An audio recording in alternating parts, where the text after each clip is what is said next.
રાજુલાના નવી માંડળી ગામે કૂવામાં દીપડો ખાબકતા વન વિભાગ દ્વારા દિલધડક રીતે રેસ્ક્યુ કરવામાં આવ્યું હતું।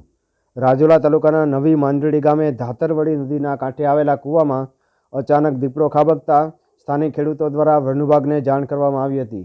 આ અંગેની જાણ થતાં જ રાજુલાના આરએફઓ યોગરાજસિંહ રાઠોડ તેમજ ટીમ ઘટના સ્થળ પર દોડી ગયા હતા અને દીપડાને કૂવામાંથી બહાર કાઢવા માટે રેસ્ક્યુ ઓપરેશન હાથ ધરવામાં આવ્યું હતું। વન વિભાગ દ્વારા કલાકોની જહેમત બાદ સલામત રીતે દીપડાને કૂવામાંથી બહાર કાઢવામાં આવ્યો હતો અને તેને પાંજરામાં પૂરીને સલામત સ્થળે ખસેડવામાં આવ્યો છે। આ કામગીરી નિહાળવા માટે ઘટના સ્થળ પર આસપાસના વિસ્તારમાંથી લોકોના ટોળા એકત્રિત થયા હતા।